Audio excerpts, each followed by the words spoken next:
again. Welcome into 101.7 FM and 710 KEEL. Welcome into another edition of Strategies for Living. I'm marriage and family therapist David McMillan, joined by, at the other end of the broadcast table, grinning like a Chessy cat.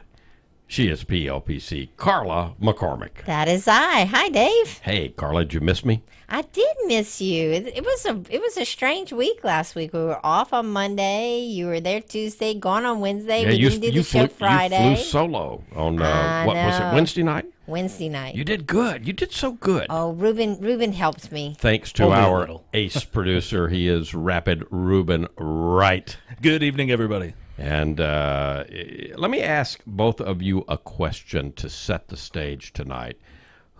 Who's the smartest person that ever lived? Your opinion, Ruben. That ever lived? Smartest person that ever lived. Oh, wow. That's a real tough one. I mean, my brain immediately goes to Einstein. That's a good generic one, but I'll take it. Okay. Smartest person that ever lived. I'm kind of like Ruben. Einstein. Benjamin Franklin, I think, was pretty wise and smart. Yeah. I mean, it depends on if you're talking smart, like math problem smart, or wise, like, Buddha, or, kind of Jesus kind of smart. Well, maybe we need to do a little Socratic questioning debate. here. We're going to have a Socratic debate. Well, Socrates, probably one of the smartest guys that ever lived. Sure. I ran across an article, and it says Socrates, one of the smartest guys who ever lived, and 24 of his most important quotes that every single one of us needs to read. Okay. And to be aware of. And, I'm a quote guy. I love quotes. Yes. And so I thought, okay, this is just right up our alley. That's where we're going this evening. Folks, thank you for tuning in to Strategies for Living. We are brought to you by CADA, the Council on Alcoholism and Drug Abuse of Northwest Louisiana. Been helping individuals and families for 60 years. We're also brought to you by Jerry Anderson, State Farm Insurance, by Learning RX, and Denise is going to be with us tomorrow night. Oh, I love when she's on. And by Highland Place Rehab and Nursing Center, by Jacob's Well, Inspirational Books and Gifts, and by Resilient House. We will come back and sock it to you with Socrates.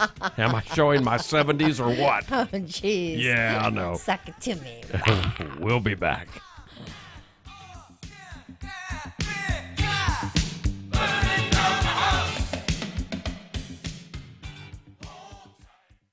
If we're talking addiction,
Open up that window, Ruben. Welcome back. Welcome back into Strategies for Living, 1017 FM and 710 KEEL. I'm marriage and family therapist David McMillan, URPLPC Carla McCormick. Let me It is I. first reference thinkinghumanity.com is where I found this article entitled part of the meaning of life. It's written, I think, by Tim Rainer. So that gives credit where credit is due. Okie dokie. Socrates is who we're talking about today, and some of the most important quotes that we all perhaps need to be aware of and considering. You know, he is considered one of the most eminent Greek philosophers, and actually credited as one of the founders of Western philosophy. His works, his ideas, his worldviews are actually more known through the accounts of his students, Plato and Xenophon. Interestingly enough, though, he wasn't well-bred himself. He was actually a plebeian, which made him undesirable, at the very least in the aristocratic world of ancient Greece. He had served in the hoplite infantry, but his physical presence was quite diminished by his instinct for philosophical discussion. Maybe he did do some physiological discussion too. I don't know. But he used to wander. Talking about physiology, he used to wander barefoot around the marketplace and just talk to people. Just anybody that he would meet. When he spent time alone, he would stand for hours and drift away in his thoughts. He had Asperger's. He may have had Asperger's. Yeah. He was extremely polite and wise. Well, maybe he didn't. Maybe he didn't. The polite part. Right. Maybe he didn't. But he was wise and polite. But he didn't fit in. People thought that he was at the very least strange. So unlike the sophists who were the professional thinkers of ancient Greece, Socrates never charged a fee for his services. He didn't establish any institute, any school. He didn't write anything. And he claimed that he had nothing to teach. And still, it turns out that he is the one responsible for creating the philosophy of the Western world. Things that make you go, Yeah. Isn't that funny? No writings.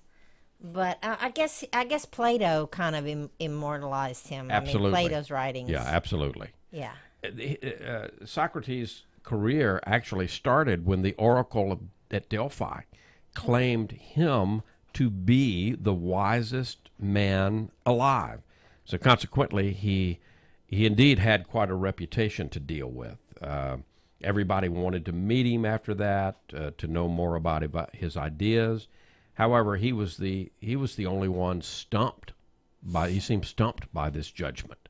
Right. You know, what's he talking about? Given that he had no writings whatsoever and hadn't established any school, he thought that he knew nothing at all. As he saw it, he was a philosophical novice, if you will. But wherever he went, he found the same thing. The people with the greatest reputations were almost entirely deficient in wisdom, while others who were supposed to be their inferiors were much better qualified in practical intelligence. So with that being said, Socrates is definitely one of the wisest men who ever lived, despite the fact that he celebrated no teachings. So we're going to toss out some of the quotes that this writer says we need to be familiar with from Socrates. They can be, I think, life-changing. Here's one. I am not an Athenian or a Greek, but a citizen of the world. So he had a worldview. Yeah. And I think about that today, especially when I read that. I was thinking, wow, you know, and with no disrespect for, any of the other folks that do programs on this radio station, from Rush Limbaugh and Sean Hannity to Louis R. Avalone and Stephen Parr. But don't, man, have we ever been so divided? Have we ever been, I don't know, I wasn't alive during the time of the Civil War, but man, we're divided today. Do you think that we're more divided today than we were? Are we just more vocal about it? No, see, I don't know. That's a good point. I don't know. You know, I mean, I don't know. I mean, you look back and you study, the racial divide of the 60s, and I mean, that was pretty polarizing, It was, and yet, there seemed to be more, I don't know, maybe I'm totally wrong because I was a kid at that point, but it seemed to me that you still had people talking. You had the two sides talking, dialoguing more than today. I don't know. I don't know that anybody really knows, but No. I think it's easier to just pick a side now and to be vocal about it with, social media and all of the different, news outlets and, the talking heads, so to speak. I think it's easier to, just pick a side. But where don't we do this? I'm a Republican. I'm a Democrat. I'm a Catholic. I'm a Baptist. I'm a Muslim. I'm a Jew. I'm a Southerner. I'm a Southerner. You're a Northerner. Where don't we do this? All right, I don't know. But I think that I'm not an Athenian or a Greek, but a citizen of the world. Here's another one. Prefer knowledge to wealth. For the one is transitory, the other perpetual. I love that.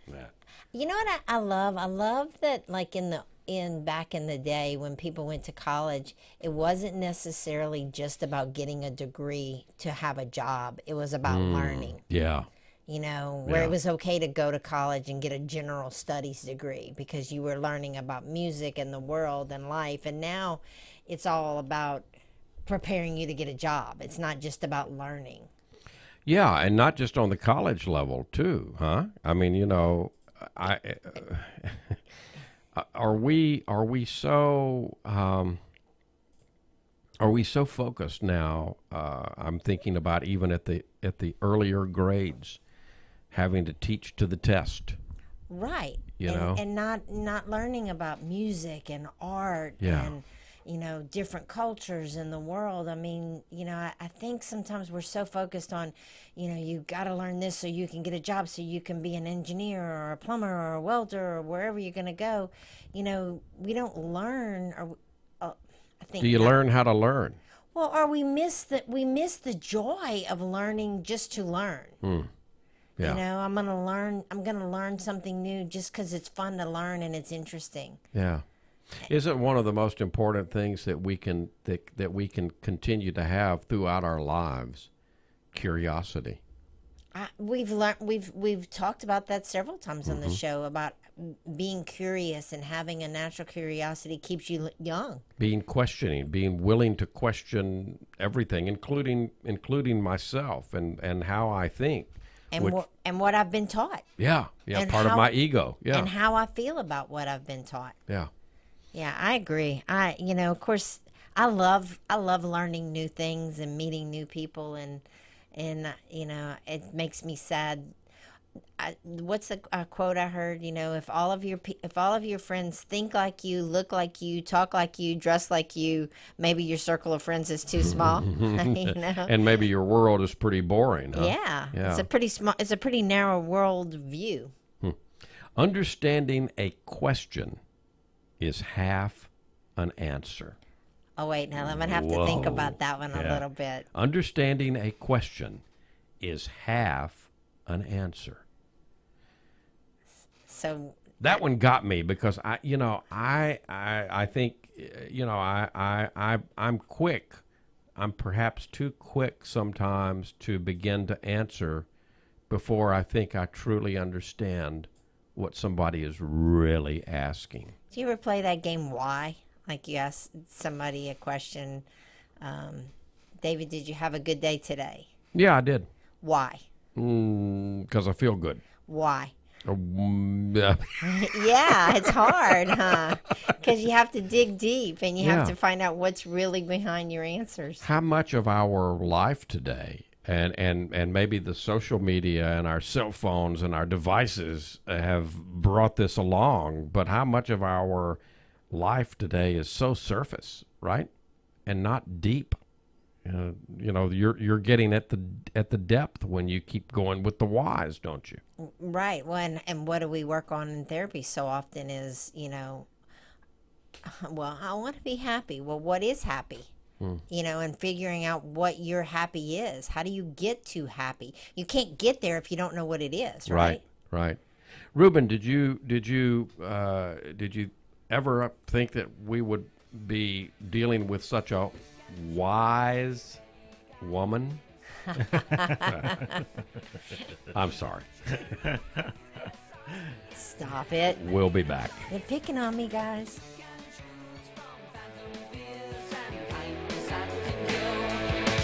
I will choose our path that's clear. I will choose free will.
Welcome back.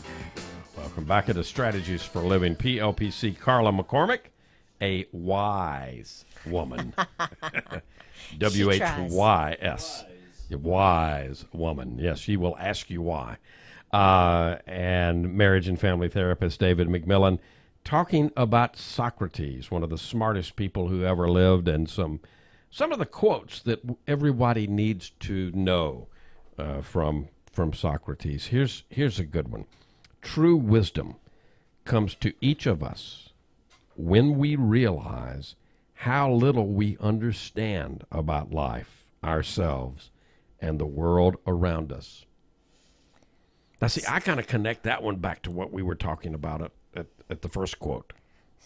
So is the wisdom the fact that we don't know nothing? Well, Realizing that what we know is really so minute compared Yeah. to how big the world is? Yeah, yeah. I mean, I think, we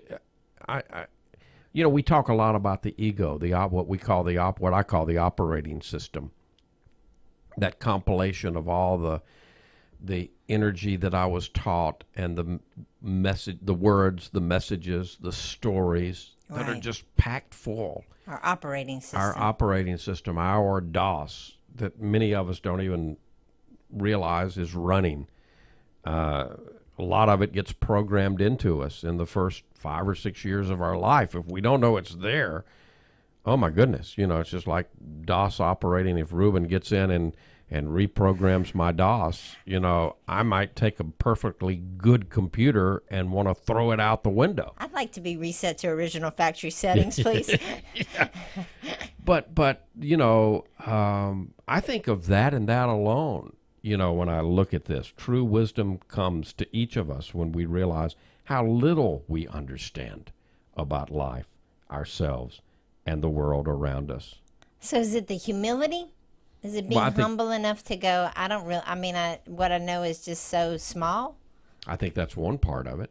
That's one part of it. I think, but again, of course, I'm going back to that first quote that we shared. I'm not an Athenian or a Greek, but a citizen of the world. How many of us try to figure out others because it's makes us feel safe? If I can put you in your box, you're a blank, and then I've got you. You liberal, you. Yeah, yeah, yeah. You can- And so, but how much do I truly realize? How much do I truly understand about life itself, about myself, and about the world?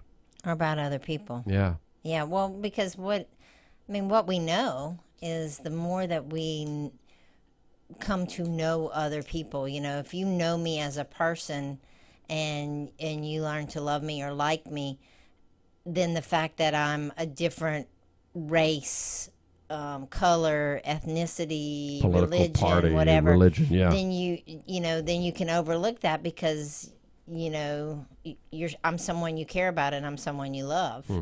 And I think that's kind of the whole premise of expanding your circles of friends, is realizing that maybe you vote Democrat and I vote Republican, but are we really that far apart? Right. Or, and Right. learning to find the similarities rather than the differences. yeah. I vote Democrat. Is that what you said? Wait a minute. It's just a what if. Lewis will disown me if he's listening. He's already disowned me. Hey, Lewis. Strong minds discuss ideas. Average minds discuss events. Weak minds discuss people. Oh, I need to put this on something. I like this one. Oh, socked it to us I don't there. know that I've heard that one before. Socrates. Strong minds discuss ideas. Average minds discuss events. Weak minds discuss people. So strong minds discuss ideas. Average minds discuss events like the weather or football games. Well, we got a major event coming up tomorrow. It's the marking. We were talking about it off the air. 9/11/2001. Today is the 10th, isn't it? So tomorrow marks what? How many years? 17 years, huh? Wow. Yeah. Can you believe that? No. Yeah. And so, how much do we discuss the ideas, though? How much do we get hung up on people or the events themselves? How much do we really discuss the ideas? You know, I don't know. I don't know. Interesting to think about. Well, you know, and you think about weak minds discussing people. That would be what the gossipers, and you know, the name callers. Instead of the discussing, I'm going to call you names instead of spending time discussing your ideas or why you feel the way you feel or what makes you feel the way you feel. Yeah. I think that goes to name calling. Is you know, we were mentioning how divisive it feels like we are right now. Is this part of the reason? I definitely think it is. Are we not discussing enough? Are we discussing more events and people than we are ideas? Yeah. And going back to, you know, understanding the question. Yeah. What is the question? I don't know. Yeah. Well, you know. This is, whoa, I'm going to have a brain You're gonna- ache from all this deep thinking. Well, by all means, marry. If you get a good wife, you'll become happy. If you get a bad one, you'll become a philosopher. Oh, wait, what's that song? If you want to be happy for the rest of your life, Never make a pretty woman your yeah, wife. there you go. Reuben may be able to find that. If not, he'll sing it for us. Little Jimmy Soul. Yeah. Oh, God, here come the radio nerds. I bet you didn't know that, did you? No. I thought it Jimmy was Soul. Little Jimmy Soul. Yeah. I can't remember even who I thought it was. Yeah. Well, I'm telling you, it's Little Jimmy Soul. Look it up. You know? Play it right, Reuben. He who is not contented with what he has would not be contented with what he would like to have. Ooh, wow. That's a good one. He who is not contented with what he has would not be contented with what he would like to have. Wow. Because contentment comes from where? Within. Yes. It's not from the stuff we accumulate. It's not from the number of zeros in our bank account. It's not from where we live Or the car we drive. or the number of friends we have. Yep. But how can I, how do I accept, how do I practice that place of accepting what is? A lot of human suffering comes from fighting against what is. It shouldn't be that way. This is the way it is. I deserve more. Yeah. I deserve something different. I deserve something better. If you don't get what you want, you suffer. If you get what you don't want, you suffer. Even when you get exactly what you want, you still suffer because you can't hold on to it forever. Your mind is your predicament. It wants to be free of change, free of pain, free of the obligations of life and death. But change is law, and no amount of pretending will alter that reality. Wow. When I read that, I thought of, one of my heroes, the author of The Road Less Traveled, M. Scott Peck, and that wonderful first line. In fact, those first 72 pages, but that first line, life is difficult. Right. Yeah. And that's the inevitable. And once you accept that, everything else after that is easy. Yeah. Yeah. This one is just so packed full. If you don't get what you want, you suffer. Okay, there's pain. There's pain. If you get what you don't want, you suffer. More pain. Even when you get exactly what you want, you still suffer because you can't hold on to it forever. Your mind is your predicament. It wants to be free of change, free of pain, free of the obligations of life and death. But change is law, and no amount of pretending will alter that reality. So I have a question. It has come into the forefront of my mind lately as I work with clients that so many of the clients that I see, let me talk about myself. It feels like they are afraid of They are afraid of change and they are afraid of pain.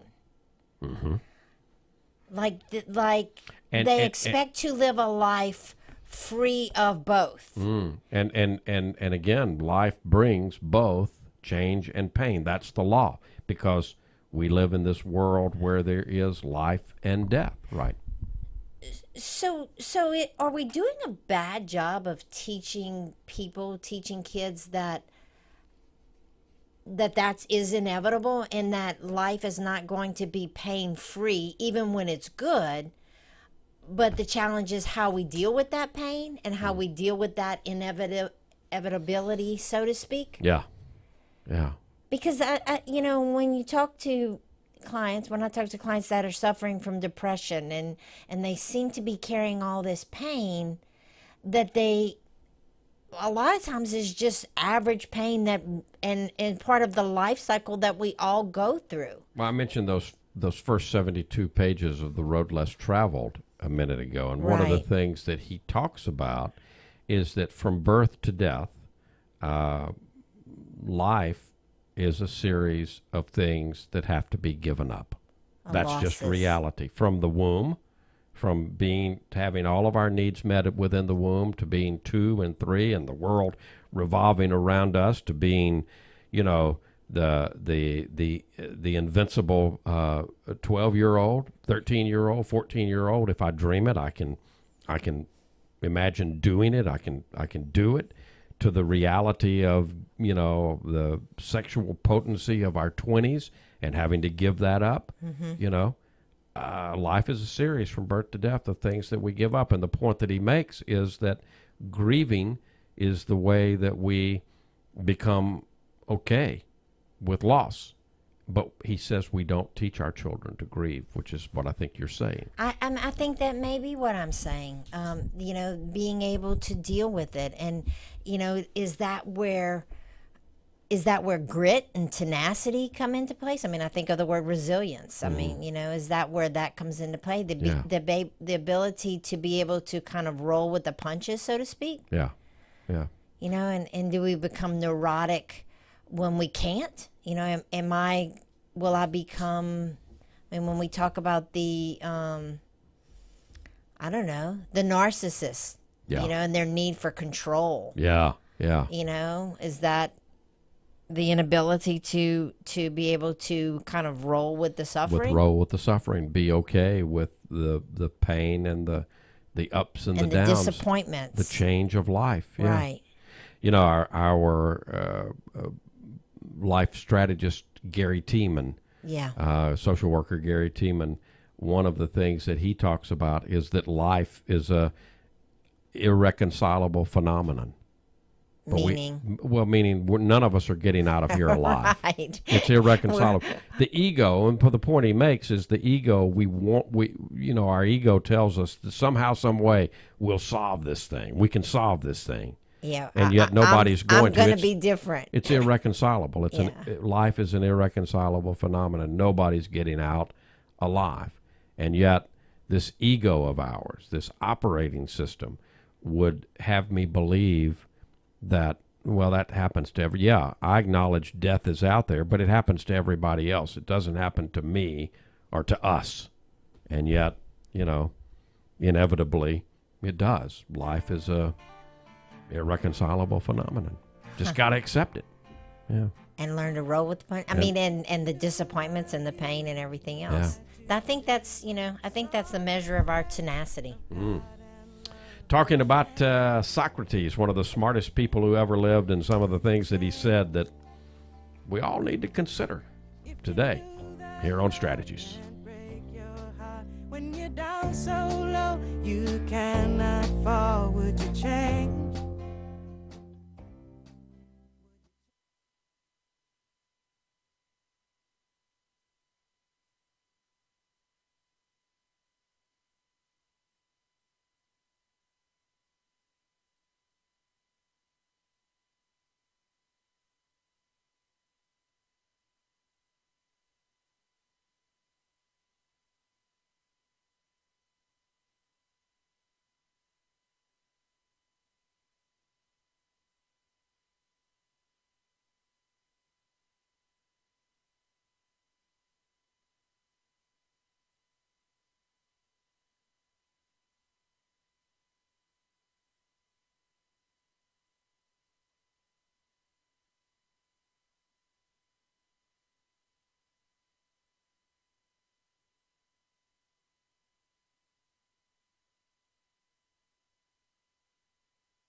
You better think about what you're trying to do to me. Think. Mm-hmm. Don't let yourself be Yeah. Talking about the meaning of life today on Strategies for Living, and Carla's friend Socrates, and PLPC Carla McCormick, marriage and Because family I'm such a therapist. deep thinker. Yes, David McMillan, 1017 FM, 710 Keel. Welcome back into Strategies for Living. I like this one. Again, we're considering some quotes from Socrates that we all need to be aware of. Sometimes you put walls up not to keep people out, but to see who cares enough to break them down. Or to climb them, yeah. Wow. Yeah. I think that happens a lot with clients. Yeah, I do too. Yeah, and maybe not even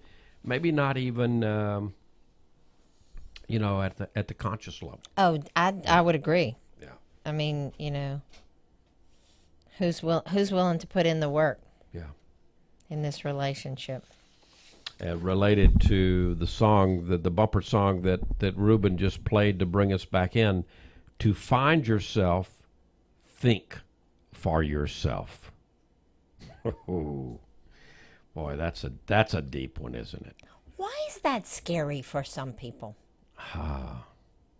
Maybe a lot of different reasons, not the least of which maybe goes something like this: I can't, or I'm not worthy, or I'm not smart enough or good enough. So I need to know what you think, and then I'll tell you what I think. I need to read this book, and then I'll tell you what I think. Or I need to, watch this channel on television, depending on which side I see myself on, and then I'll tell you what I think. And that's part of the problem today, I think. We've got so many boxes that we put other people in. Are we really listening to each other? I don't know. Are we doing that thing that we talked about earlier, that strong minds discuss ideas, average minds discuss events, weak minds discuss people? Are we doing more people discussing? We're talking about, the Obamas and the Trumps and the Hillarys and the McCains and on and on. Are we talking more about ideas? I don't know. Well, and the way, when the conversation goes to, judgments and the way they look, and boy, they we said get there this, quick, and don't we? they made this mistake. Yeah. Yeah. And I'm not talking about anybody else. I'm talking about myself. Well, we all fall into that trap. If you disagree with me, well, you're just a, And yet, red-headed weasel. yeah, and yet here's another quote that kind of comes off of that. Wonder is the beginning of wisdom. I wonder. But how many of us are allowed to wonder today? How many of us allow ourselves? It relates to the question you're asking. Why are we afraid? Do we give ourselves permission to wonder? I wonder why that is. I wonder why we do that. I wonder why I do that. I wonder what would happen if Yeah. I would do this differently, Yeah. or if I saw this differently. And I guess that goes back to what you said in the beginning, is it's self-doubt and lack of self-belief, in your ability to think for yourself, and that you're smart enough, and that your opinion does matter. Yeah. Here's a couple that you probably know, and one you don't. Here's one I hadn't heard this one from Socrates. Education is the kindling of a flame, not the filling of a vessel. Isn't that great? Yeah, because the vessel will eventually get full, right? Yeah. Yeah. And a fire, if you kindle the flame, will never burn out if you keep feeding it with fuel. So now here's some that you probably have heard from Socrates, the ones that maybe we've all heard. Know thyself. The only true wisdom is in knowing you know nothing.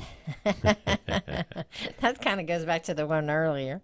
The unexamined life is not worth living. Boy, that's powerful. But we've probably heard, at least know thyself and the unexamined life is not worth living. Yes. Yeah. Those get repeated. This is a hard one, I think. There is only one good, knowledge, and one evil, ignorance. Whoa. You could do a whole show on just that quote right Yeah. there. Yeah. Do you believe that? That's a complicated question. I don't think I can grapple with in a couple of minutes. I believe in the. I believe that if that's not the truth, it points at the truth. There is a lot of ignorance in the world, and you know what I think about when up on my wall in my office is a depiction of the prodigal son. And if we really understand the parable that Jesus was asking us to grapple with, what that really says is you got to work hard to be rejected by God. Think about it. All right, he's not Think waiting about for it. you to make a mistake. Yeah, he's not waiting. He's not waiting to go, hammer you. Got you, Carla. No. He's waiting to come to run out and embrace you, and put a ring on your finger, and a robe on you, and sandals on your feet, and kill the fatted calf and celebrate because you're home. Yeah. So what does that really say? And boy, that pissed a lot of people off. That that heard Jesus say that. As a lot of his, that's what a lot of the parables do. We don't hear the parables today. No. We don't hear the parables as Jesus' hearers would have heard them. We hear them more as literature. We've heard them over and over. We've watered them down. We think we know what they mean, and yet truly, the parables took the reason they ignited such anger, such discussion, such discourse. They got Jesus in a lot of trouble. Why? Because they took everything that people thought they knew, that they had in a box, and they turned it upside down. Right, because the one son had been there being faithful All along, yeah. and he had stuck by his dad, and what did he say? You didn't even. He gets the fatted calf, and I don't even get a skinny goat. Yeah. You've never even given me so much as a kid to celebrate with my friends, and so wow. I cannot teach anybody anything, Socrates says.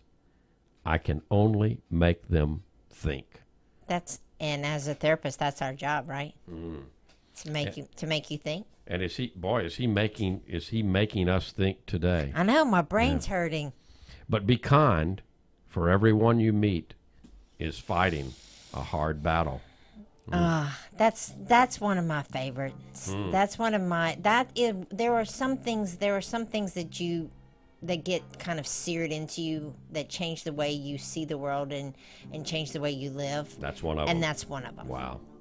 Considering Socrates and what he said today here on Strategies. Each day through my window, I watch her as she passes by.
Let him who would move the world first move himself. Oh, welcome back. Socrates, you're socking it to us here. Welcome back into Strategies for Living. Marriage and family therapist David McMillan, PLPC. Carla McCormick talking about the quotes that we need to know from Socrates. Have you got a favorite one of all of these yet? Or is that like asking your favorite kid? I like this one. The mind is everything. What you think, you become. Because that is really that's what I teach every day. You know, change your thinking, change your life. Yeah. If you want to change who you are, you want to change where you're going, change your thinking. And you've got to be willing to monitor your thoughts, because otherwise your thoughts control you instead of you controlling your thoughts. Well, and that's one of the things I work on with clients all the time. I mean, I can't control when a thought comes into my mind, but I can control how long I let it sit there and how much I feed it and how many times I let it go round and round. There you go. You know, and how I can move on to another thought. Because if a sad thought comes and I just sit there and sit with it and focus on it and I mean, that's a choice. Absolutely. And learning that is, it becomes a habit. Here's a couple of secret ones. The secret of happiness, you see, is not found in seeking more, but in developing the capacity to enjoy less. Yeah, that's one of the ones I don't like, because I don't want to have to enjoy less. And here's another secret one. The secret of change is to focus all of your energy not on fighting the old, but on building the new. Well, that's a psychological principle, right? Absolutely. The manager, the pitcher never goes out to the mound and says, whatever you do, don't throw the next pitch low and outside, right? Where's the next pitch going? Low and outside, baby. Right. He doesn't tell him what he doesn't want. He tells him what he wants. He is the richest who is content with the least, for content is the wealth of nature. I know, that's one of those ones I don't like. I want more. more. And last but not least, to be is to do. Doobie doobie doo. Which one do you think is the most famous? Oh, wow. I guess it's the one that I've heard the most is the unexamined life is not worth living. That's just me. Yeah. What about you? Probably know thyself is probably that's one that you learn early on. You can find the quotes at thinkinghumanity.com. The article is written by Tim Rayner. We had a lot of fun with it tonight, and I hope you did too. Engage the conversation. You can find us on Facebook. Absolutely, and we're coming tomorrow night. Denisa Walker from Learning RX will be with us. We're going to talk about ADHD. School has started again. I don't know how many weeks we're in and how much we're approaching the first 9 weeks, but Denise will tell us. And then Wednesday night, our friend Dan Baldwin back with us. Spirits of the Old Southwest. We're going to talk about cowboy ghosts. Oh, cowboy ghosts. Folks, thank you for tuning into Strategies for Living. Been brought to you by CADA, by Jerry Anderson State Farm, by Learning RX, by Highland Place Rehab and Nursing Center, by Jacob's Well Inspirational Books and Gifts, and by Resilient House. If today were the last day of your life, you only had one more phone call that you could make, who would you call? And what would you say? And why are you waiting? Make the call. For PLPC Carla McCormick and for Reuben Wright, I'm marriage and family therapist David McMillan. See you tomorrow right here on Strategies for Living.